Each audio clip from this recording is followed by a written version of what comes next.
বিয়ে করার সময় আপনি যদি 4টি জিনিস না দেখে বিয়ে করেন তাহলে কিন্তু আপনি আপনার লাইফে মারাত্মক বিপদের মধ্যে পড়ে যাবেন। আপনার লাইফটা একদম ধ্বংস হয়ে যাবে। আপনাকে জাহান্নামে যেতে হবে না, এই দুনিয়াটাই আপনার জন্য একটা জাহান্নাম হয়ে যাবে।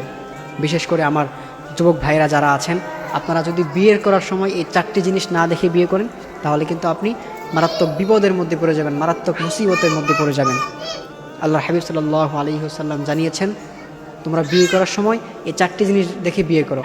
আল্লাহর হাবিব সাল্লাল্লাহু আলাইহি ওয়াসাল্লাম বলেছেন, তুনকাহুল মারআতু লিআরবাঈন লিমালিহা ওয়া লিহাসাবিহা ওয়া লিজামালিহা ওয়া লিদীনিহা ফাযফার বিযাতিদ দ্বীন।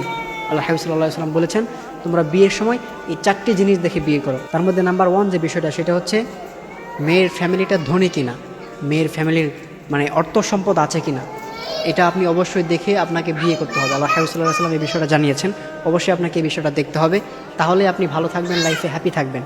এরপর নাম্বার 2 যে বিষয়টা, সেটা হচ্ছে মেয়েটার বংশ মর্যাদা কেমন, মানে মেয়েটার বংশীয় পরিচয়টা কেমন। তাদের মেয়ের বংশটা যদি ভালো হয় তাহলে কিন্তু সেই মেয়েটাও ভালো হবে, আর যদি বংশ খারাপ হয়, তাদের মানে পিতামাতা ঠিক না থাকে, তাহলে কিন্তু সেই মেয়েটাও ঠিক থাকবে না, এতে করে আপনি বিপদে পড়ে যাবেন। এজন্য অবশ্যই তাদের বংশ মর্যাদা দেখে আপনাকে বিয়ে করতে হবে। এরপর নাম্বার 3 যে বিষয়টা, সেটা হচ্ছে মেয়েটা সুন্দর কিনা। অবশ্যই আপনাকে মেয়ের সৌন্দর্য দেখে বিয়ে করতে হবে। আপনি যাকে বিয়ে করতেছেন তার সৌন্দর্য দেখে আপনাকে বিয়ে করতে হবে, কারণ সে যদি সুন্দর না হয়, দেখা যায় আপনি বিয়ের পরে আপনার ওয়াইফটা সুন্দর না, তখন কি করবেন, বিয়ের পরে আপনি আপনার ওয়াইফকে রেখেও আপনি অন্য জায়গায় নজর দিবেন, কারণ আপনার ওয়াইফের প্রতি আপনার আর ভালো লাগবে না। আপনার ওয়াইফের থেকে যখন একটা সুন্দরী মেয়ে আপনি দেখবেন, তখন সেদিকে আপনার নজর চলে যাবে। এতে করে কিন্তু আপনি বিয়ের পরে আপনি জিনার কাজে লিপ্ত হয়ে যাবেন, এতে করে কিন্তু আপনার বিপদ চলে আসবে। আর জিনার শাস্তি তো আপনারা সবাই জানেন, বিয়ের পরে জিনা করলে কী হয়, এটার শাস্তি তো আপনারা জানেন। এই জন্য অবশ্যই সৌন্দর্য দেখে আপনাকে বিয়ে করতে হবে, আর না হয় কিন্তু আপনি বিপদের মধ্যে পড়ে যাবেন। এরপর নাম্বার 4 যে বিষয়টা, সেটা হচ্ছে অবশ্যই আপনাকে এটা দেখতে হবে মেয়েটা দিনদার কিনা। দিনদারিত্ব দেখে আপনাকে অবশ্যই বিয়ে করতে হবে। মেয়েটা যদি দিনদার না হয় তাহলে কিন্তু আপনি মারাত্মক বিপদে পড়ে যাবেন। এই জন্যে এই দুনিয়াটাই আপনার জন্য একটা জাহান্নাম হয়ে যাবে।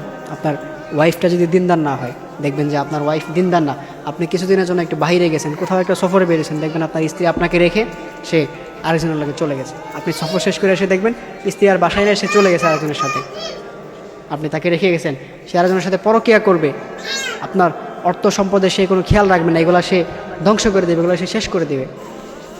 দেখবেন আপনার জন্য এই দুনিয়াটাই একটা জাহান্নাম হয়ে যাবে। এই জন্যে প্রিয় যুবক ভাইরা যারা আছেন, আপনারা মেয়েটা দেখেই পাগল হয়ে যাবেন না। একটা মেয়েকে দেখে আপনি একদম পাগল হয়ে গেছেন যে মেয়েটা বোরকা পরে আসছে, ওরে এটা তো মনে হয় রাবিয়া বসরির বংশধর, এই মেয়েটা মনে হয় এখনই জান্নাত থেকে পালিয়ে আসছে, এটা মনে হয় রেখে গেলে আমি একটু পরে আর পাবো না, এটা আমাকে এখনই নিয়ে যেতে হবে। মেয়েটা খুব সুন্দর, একদম মানে বিশাল অবস্থা, দেখে আপনি পাগল হয়ে গেছেন। মনে রাখবেন, উপর দিয়ে ফিটফাট, ভিতরে কিন্তু সদরঘাট, এটা মাথায় রাখতে হবে। উপর মে পাকসাফ আন্দার মে খালাত মালাত, উপরে হয়তো অনেক ভালো দেখা যায় কিন্তু ভিতরে কিন্তু হয়তো অনেক সমস্যা থাকবে। এই জন্য এই বিষয়টা খেয়াল রাখতে হবে। এই জন্য অবশ্যই এই 4টা দিক দেখে আল্লাহ হাবিব সাল্লাল্লাহু আলাইহি ওয়াসাল্লাম জানিয়েছেন, বিয়ের ক্ষেত্রে এই 4টা বিষয় দেখে আপনাকে বিয়ে করতে হবে। এই জন্য অবশ্যই আমরা এই 4টা বিষয় দেখে ইনশাল্লাহ, আমার যুবক ভাইয়েরা যারা আছেন, এই 4টা বিষয় দেখে ইনশাল্লাহ বিয়ে শাদী করবেন। আর নয় কিন্তু আপনি আপনার লাইফে কখনো হ্যাপি হতে পারবেন না, কখনো সুখী হতে পারবেন না।